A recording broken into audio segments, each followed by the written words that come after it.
bunch of friends, and we all like to read tarot, and we all have different tarot decks. So I thought, okay, let's make a Facebook post, see what happens. So I asked them to send me pictures of the scary triangle, the world, and the back for each of their decks. This is what happened.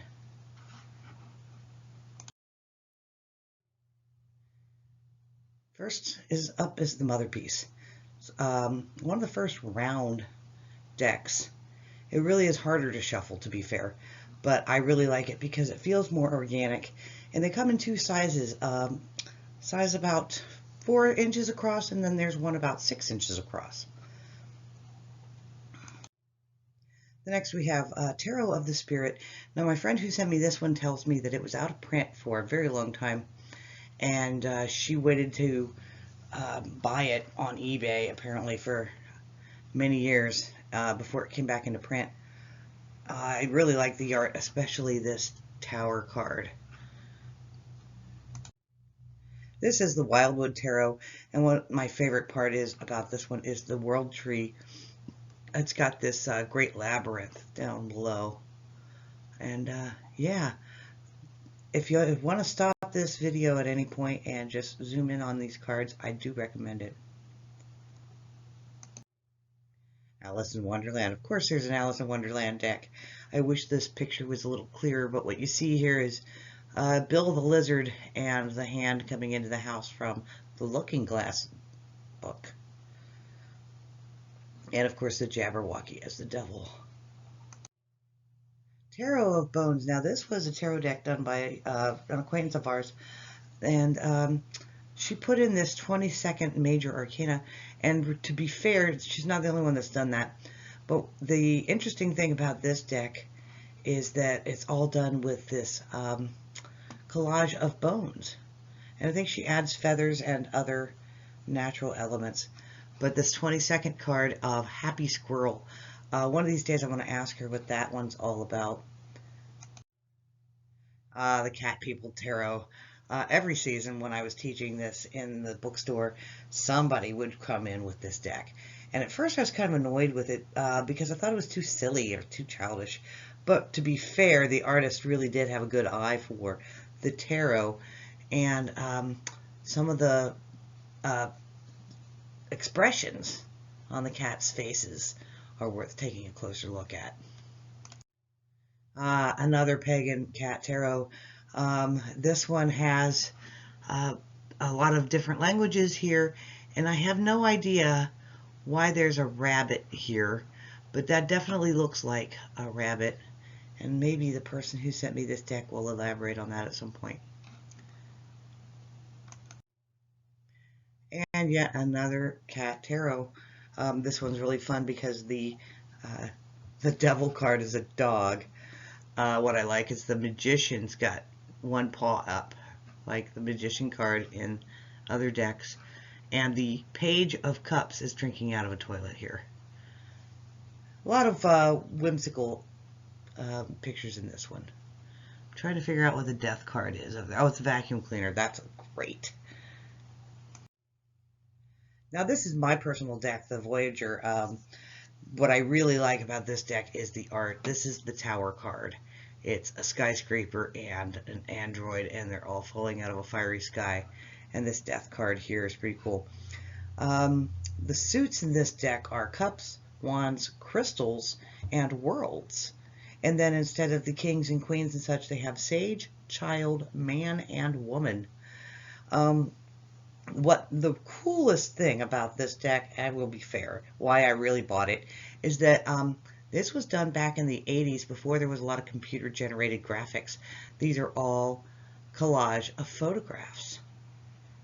And look, it's Albert Einstein on the Sage of Crystals.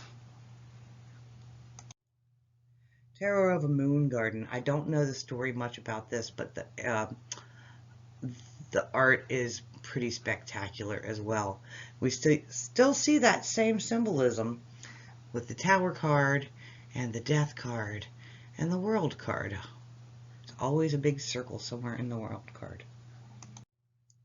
Quantum Tarot. Now, I don't know much about this one either, but it seems really cool, and it's really scientifically based, apparently. The person who sent me this said that the little booklet has a lot of the scientific meanings in it.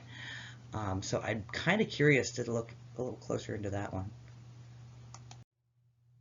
Another beautiful deck, the Natalie Hertz Fantastical Tarot, and I believe this one is French.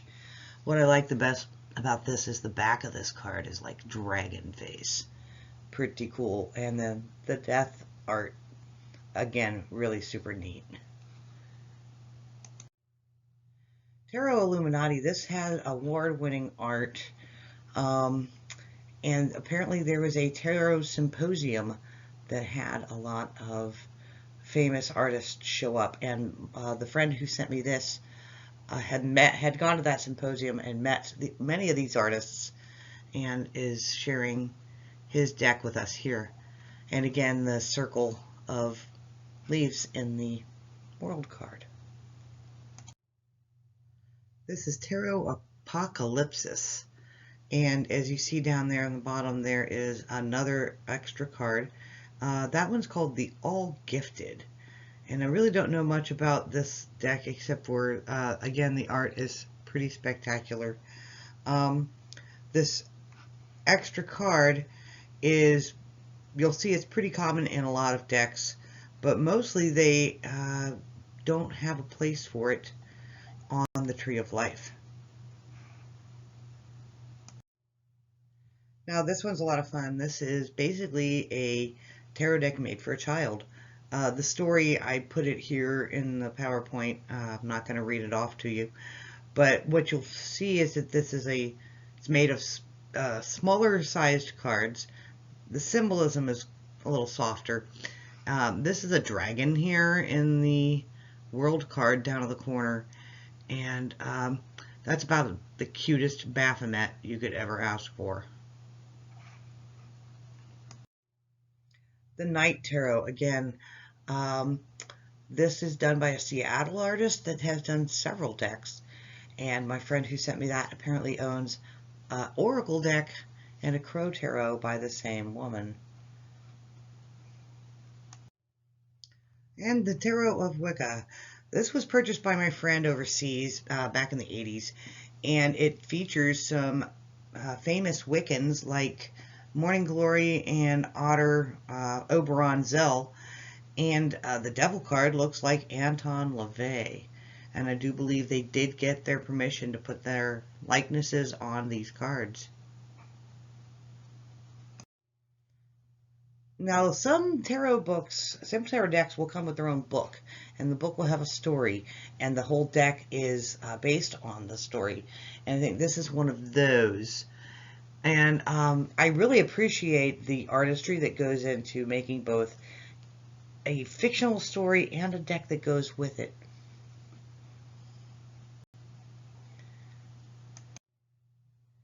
Now this was an older deck called the Aquarium Tarot. I believe it is out of print now.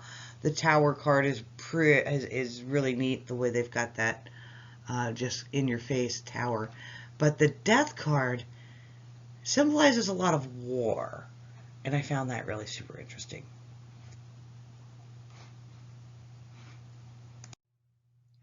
Now this is the Hanson Roberts deck, and apparently she still has the box and the deck, or the book that came with it.